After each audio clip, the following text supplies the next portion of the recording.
At noon, we got Syracuse, who's 2-1, traveling to Clemson, who's 1-2. Clemson favored by 17.5 points on ESPN. Steve Angeli for the Cuse has gone 80 of 125, thrown for 1,072 yards, 8 touchdowns, 2 interceptions. Yagan Willis is at 34 carries for 139 yards and 4 touchdowns, and Darrell Gill Jr. has had 12 catches for 269 yards and 2 touchdowns. Cade Klubnik has gone 52 of 88, thrown for 633 yards, 3 touchdowns, 3 interceptions. Adam Randall has had 41 carries for 208 yards and 3 touchdowns, and Bryant Westco Jr. has had 18 catches for 310 yards and 3 touchdowns. Clemson is 10-2 against Syracuse all time. 6 games have gone to Clemson from 2018 to 2023. Clemson is undefeated at home, and they're 3-1 in one-possession football games. Dabo is 10-1 in his career at Clemson against Syracuse. Yeah, I didn't think I'd be sitting here. And Clemson, again, was my pick to win a national championship. They're not even ranked after week 3, and they're probably not going to make the college football playoffs. Again, I don't think a team after week 3 has ever gone 1-2 and gone to the college football playoffs.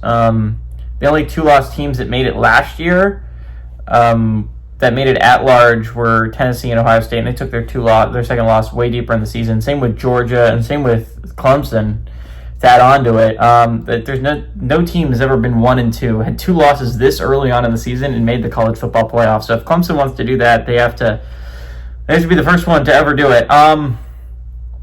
We're now, unfortunately for Clemson, they lost 2 of their first 3 games, which might end up being 2 of their harder games in the entire year. It is very possible that LSU is one of the best teams in the entire nation. It is very possible that road trip to Georgia Tech might be one of the hardest games you can play in the ACC. So it's very possible Clemson's a fine team. But this is probably not going to be a college football playoff team. Again, they would have to go 9-0 to end the year to give themselves even a shot.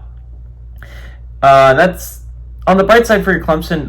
The South Carolina game looks a lot easier, and Duke seems very, very winnable. But yeah, they're going to have to beat Miami. I think they go on the road to Miami, so that one's going to be tough. They have a tough game against Louisville. They have games against South Carolina and Duke and SMU. So again, Clemson's really got to dominate this 3-game stretch where they play Syracuse, UNC, and Boston College. These are must-win games, not only must-dominate games. Syracuse, on the other hand, sits at 2-1. This isn't a bad spot you find yourself in if you're Syracuse. Tennessee looks pretty competent early on. But Syracuse defense looks like a sieve. So again, Syracuse can't afford to drop this game, which is something that you wouldn't have thought about Syracuse at the beginning of the year. They can't afford to drop the road game against Clemson because it gets harder from there. They still have road trips to Georgia Tech, South Bend, and Miami. So they have 3 ranked teams they currently have to go on the road and travel to.